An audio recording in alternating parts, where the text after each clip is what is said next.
Hi there, and welcome to this short video showing how to complete allied health reporting in the NOVA system.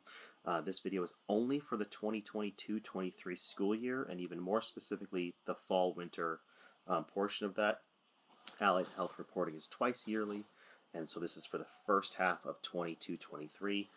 This is a very specific video because 21-22 was made, the reporting for 21-22 was made about a year ago, and Nova has some better functions now. And so we made some upgrades to hopefully make it a little bit easier for people to fill out this reporting based on current functionality. And we anticipate doing the same thing in the future. So that's why this video is very specifically just for the 22-23 first half. So first things first, this is a NOVA. NOVA is a system that the Chancellor's Office uses to manage many grants and programs. If you already have access, great. If you don't, click on Request Access to NOVA. Make sure you click Allied Health Reporting, put in your employer, and then click anything on the activities. I don't know is fine. Allied Health is a very simple program comparatively, and so the help desk will know exactly what you need to do. So we'd hit that Add Request button. We add our personal info. I'd put my first name, last name, email in there. And that just essentially sends a message to the help desk saying, I need an account for this person with these permissions. Takes about a day, maybe two on the latest. And then your account is set up, and you can go back to Nova and log in. All right, so now we're in Nova. Go over here to Allied Health. This long list of programs on the side. Fortunately, Allied Health is near the top. We do click on plans. Please do not let this confuse you. We are working with some templates and things in the system here, and so this really should say reports, but plans is kind of the stock thing the menu says. Please don't let that mix you up. This is Allied Health reporting. It's not Allied Health planning, but it's just the functionality we're using. As we have multiple years in here now with 21 and 22, we're going to want to click 21 or 22-23, and that shows us just the 22-23. And you can see here that, let's say I'm Alan Hancock because they are on top. If I were the Alan Hancock person, I'd click the Alan Hancock 22-23 fall winter reporting for Allied Health, and this is where I'd complete it. Now, you can see that with my account, I can go in here and I can edit things. You don't need to do anything on the Details tab. This is kind of just a stock default page for every single plan, report, whatnot in Nova. But you can see that I can still edit things. I have that ability because I have the proper roles. If you don't see this tab over here, if you don't see this workflow tab at all, or you cannot see the add contact button, or if you're in this reporting period, you don't see any of the open fields, that's likely because you do not have the proper roles to fill out this report. Nova is based very much on permissions and roles. And in order to actually fill out one of these reports for your college, you have to have the proper roles. It is a very easy fix. Submit a help desk ticket, which you can do either by clicking down here and submit support request there.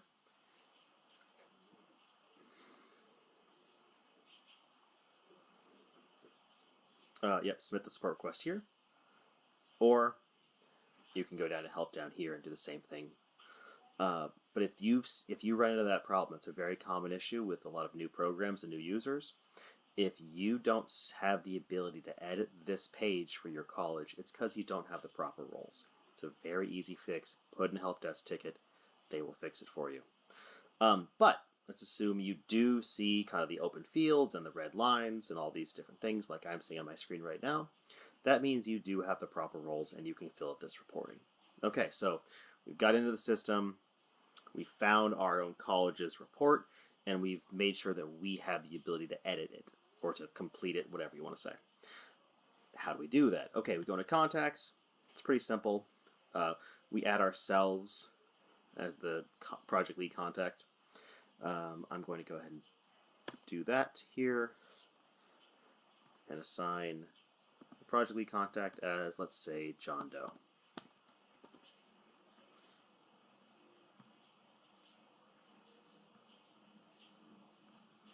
And you can see we now have a contact. Now, more or less everything in Nova has to have a contact. We always have to know who is the person that's filling things out. Helps the Chancellor's office know who to contact if there's a question. But that's why this is always required. Um, if you do need to change the project lead contact, this is a situation we have this John Doe fella here. If we do need to change a project lead contact, the first thing we do is add his replacement. So Jeff Doe, his brother. Now that I have two project leads, you can see that I can go ahead and delete John Doe. But as soon as I do, I can no longer, the little X over here went away, because Nova will enforce always having someone in this role, which is the way the Chancellor's office has it set up.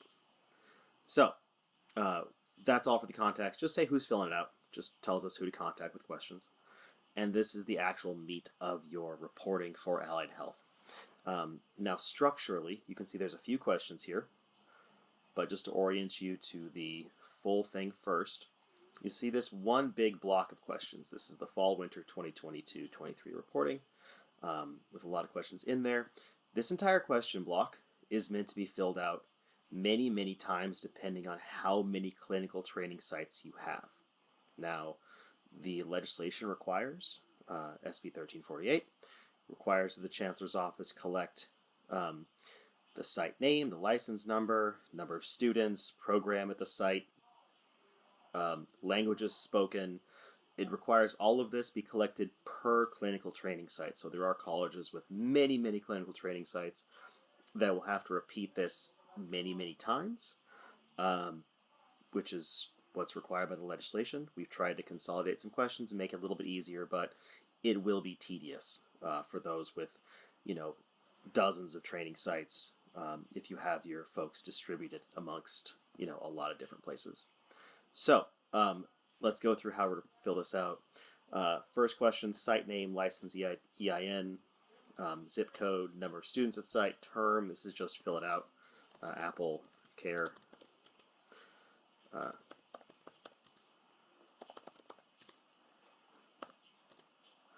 And fall. I assume most people will put fall here in this particular one, but the term, that's what it's referring to. Program at this site, this is a drop-down menu now. These are all the different top codes associated with allied health professions based on a crosswalk the Chancellor's office has with the allied health SOC codes. So choose your particular allied health program from this list. Let's say it is phlebotomy.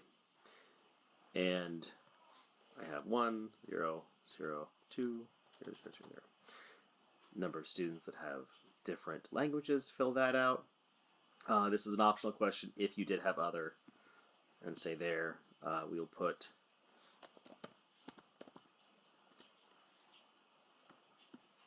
but I'm not going to do that. And then last couple of questions here about the actual program itself, or about the cohort, the group. You can see either 1 or 1st through 6th year or not applicable.